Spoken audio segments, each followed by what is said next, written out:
யாசினா 8ஆம் வகுப்பு பயிலக்கூடிய மாணவி அவர்கள் பெண்கள் தான் நடுவரவர்களை என்று ஆணித்தரமாக தன்னுடைய கருத்தை பதிவு செய்ய வருகிறார்கள். வாருங்கள், தங்களுடைய கருத்தை பதிவு செய்யுங்கள். அஸ்ஸலாமு அலைக்கும் வரஹ்மத்துல்லாஹி வபரகாத்துஹு. வஅலைக்கும் அஸ்ஸலாம் வரஹ்மத்துல்லாஹி வபரகாத்துஹு. அல்ஹம்துலில்லாஹி ரப்பில் ஆலமீன். அகிலமெல்லாம் படைத்து அதில் அழகாய் ஆட்சி செய்பவனே, உன் அருளுக்கு புகழ் தேடி புகழ்ந்தாலும் காணாது இவ்வுலகமே. இம்மையின் சுகங்களை துறந்தவருக்கே மறுமையின் இன்பங்களை கொடுத்தவனாகிய எல்லாம் வல்ல இறைவனுக்கே எல்லா புகழும் உரித்தாகட்டும். இன்னும் இறைவனுடைய சாந்தியும் சமாதானமும் கண்மணி நபிகள் நாயகம் ஸல்லல்லாஹு அலைஹி வஸல்லம் அவர்களின் மீதும் அவர்களுடைய தோழர்களின் மீதும் குறிப்பாக இங்கு அமர்ந்திருக்கக்கூடிய நம் அனைவரின் மீதும் என்றென்றும் மீது நிலவட்டுமாக. கண்ணியத்திற்குரிய நடுவர் அவர்களே, இங்கு நான் பேச வந்திருப்பது இறையச்சம் பெண்களிடத்தில்தான் அதிகம் உள்ளது என்பதை எடுத்து வைக்க வந்திருக்கின்றேன்.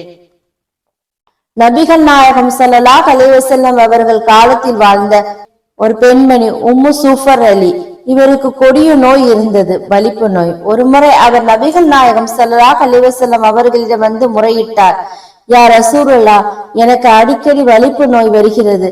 அந்த நேரத்தில் நான் என்ன செய்கின்றேன் என்று தெரியாமல் என் ஆடை விலகி என் உடல் வெளியே தெரிந்து விடுகிறது.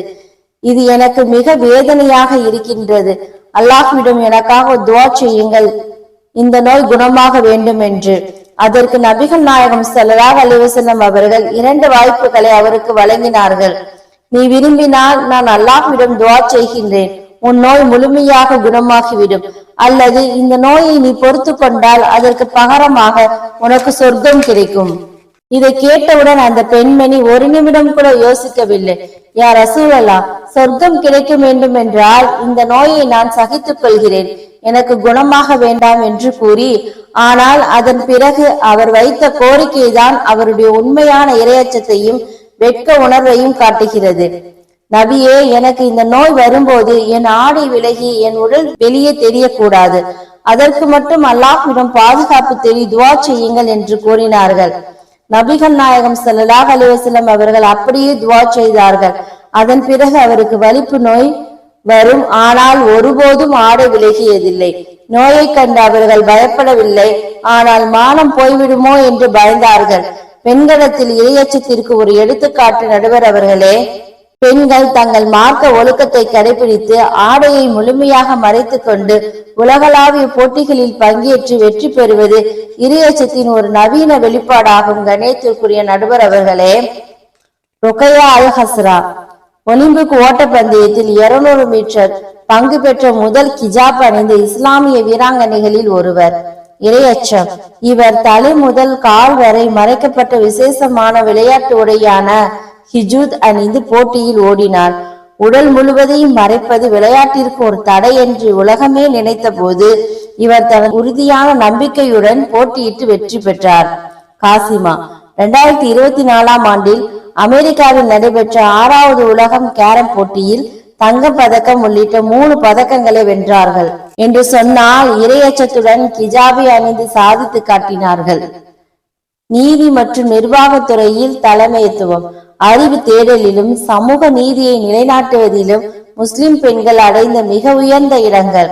நீதிபதி ஃபாத்திமா பீவி இந்தியாவின் உச்ச நீதிமன்றத்தின் முதல் பெண் நீதிபதி என்ற வரலாற்று சாதனையை படைத்தவர். சட்டம் மற்றும் நீதித்துறையில் ஒரு பெண் உச்சபட்ச அதிகாரத்தை பெறுவதும் அப்பொறுப்பை மிகுந்த கண்ணியத்துடனும் நேர்மையுடனும் கையாள்வதும் மார்க்கத்தின் அடிப்படையான நீதி என்ற கொள்கையை நிலைநாட்டுவதாகும். முஸ்லிம் பெண்களின் கல்வி மற்றும் உயர் பதவிக்கான தகுதியை நிரூபித்து காட்டினார்கள் நடுவர் அவர்களே. கண்ணியத்திற்குரிய நடுவர் அவர்களே, ஒரு தாய், அதாவது ஒரு பெண் நினைத்தால் தன்னுடைய மகனை எந்த அளவுக்கு பராமரிக்கலாம் என்பதை கூறி என்னுடன் உரையை முடித்துக் கொள்கிறேன். நடுவர் அவர்களே, ஒரு சிறுவன் 8 வயதில் இருக்கக்கூடிய தருணத்தில் கல்வியை கற்பதற்காக அவரை பள்ளிக்கூடத்தில் சேர்த்து விடுகிறார்கள். அவன் அமைதியாகவும் மந்தமாகவும் இருக்கின்ற காரணத்தினால் 3 மாத காலங்களிலே அந்த சிறுவனை ஒரு கடிதத்தை கொடுத்து வீட்டிற்கு அனுப்பி வைத்து விடுகின்றார்கள்.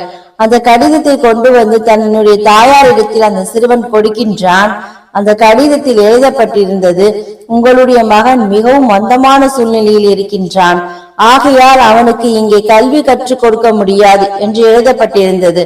அதை படித்த தாயார் அவர்கள் தன் மகனுக்கு படித்து காட்டுகிறார்கள், உங்கள் மகன் இங்கே இருக்கக்கூடிய மாணவர்களை விட அதிக மேதாவியாகவும் அதிக புத்திசாலித்தனமாகவும் இருக்கிறார். ஆகையால் அவருக்கு பாடம் நடத்துவதற்கு இங்கே ஆசிரியர்கள் இல்லை. ஆதலால் நீங்களே வீட்டில் வைத்து அவனுக்கு பாடம் கற்பித்து கொடுக்குமாறு என்று எழுதியிருந்ததாக அந்த தாயார் தன் மகனிடத்தில் படித்து கூறுகிறார். அதே போன்று தன்னுடைய மகனுக்கு அந்த தாயாரே கல்வி அறிவையும் கொடுக்கின்றார். தன் தாயினிடத்தில் படித்த அந்த மாணவன் எந்த அளவுக்கு உயர்ந்தான் என்று சொன்னால், சுமார் 1093 கருவிகளை கண்டுபிடித்து சாதனை படைத்திருக்கின்றார். அது மட்டுமின்றி மந்தமான சூழ்நிலையில் இருக்கின்றார் என்று புறக்கணிக்கப்பட்ட அந்த இடத்தில் உலகத்திற்கே வெளிச்சத்தை கொண்டு வரக்கூடிய மின் விளக்கை தயாரித்தார் என்று சொன்னால், தாயினுடைய வளர்ப்பு, ஒரு பெண்ணுடைய வளர்ப்பு எந்த அளவிற்கு உயர்ந்திருக்கிறது என்பதை நாம் சிந்தித்து பார்க்க கடமைப்பட்டிருக்கின்றோம் நடுவர் அவர்களே. அதுவும் ஒரு இறை அச்சம் இருக்கக்கூடிய பெண் நினைத்தால் என்னவெல்லாம் சாதிக்க முடியும் என்பதை எண்ணி பார்க்க நாம் கடமைப்பட்டிருக்கின்றோம் நடுவர் அவர்களே. உலக அறிவை போதிக்கக்கூடிய ஆசிரியர்களாக இருக்கட்டும், மார்க்க அறிவை போதிக்கக்கூடிய ஆசிரியர்களாக இருக்கட்டும், ஊரில் உள்ள அனைவருக்கும் பாடம் நடத்துவார்கள். ஆனால் தன்னுடைய மகனுக்கு மட்டும் என்னிடத்தில் படித்தால் அவனுக்கு பாடம் வராது என்று அவனை வேறு ஒரு ஆசிரியரிடத்தில் சேர்த்து விடுவார்கள். நடைமுறையில் இருக்கக்கூடிய வழக்கம் நடுவர் அவர்களே, ஒரு பெண் மட்டும்தான் மார்க்க கல்வியாக இருந்தாலும் சரி, உலக கல்வியாக இருந்தாலும் சரி, தன்னுடைய மகனையோ தன்னுடைய மகளையோ தான் கற்றுக் கொடுத்தால்தான் அந்த கல்வி நன்றாக இருக்கும் என்று தன்னுடைய மகனுக்கு தான் பெற்ற கல்வியை கற்றுக் கொடுக்கிறார்கள் என்று சொன்னால், இறையச்சத்தில் மிகுந்தவர்கள் பெண்கள் தான் என்று கூறி என்னுடன் உரையை முடித்துக் கொள்கிறேன். வாஹிரு தஅவானா அனில் ஹம்துலில்லாஹி ரப்பில் ஆலமீன்.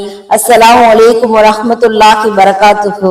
மாஷா அல்லாஹ், மாஷா அல்லாஹ். அற்புதமான ஆணித்தரமான கருத்துக்கள். அதாவது வெறுமனே வீட்டில் இருக்கக்கூடிய பெண்கள் மட்டும் இறைச்சம் உள்ளவர்கள் அல்ல, நிறைய துறைகள்ல இறைச்சம் உள்ளவர்களும் இருக்கிறார்கள். நீதித்துறையில இருக்கிறார்கள், ஒலிம்பிக் துறையில இருக்கிறார்கள் என்று தனது அற்புதமான ஆணித்தரமான கருத்தை சொல்லி, ஒரு பிள்ளைகளுடைய வளர்ச்சிக்கு யார் காரணமாக இருக்கிறார்கள்? இறைச்சத்துக்கு காரணமாக இருப்பவர்கள் நம்முடைய தாய்மார்கள் என்று சொல்லி ஆணித்தரமான ஒரு கருத்தை பதிஞ்சு வச்சுட்டு போயிருக்கிறாங்க. ஒரு வகையில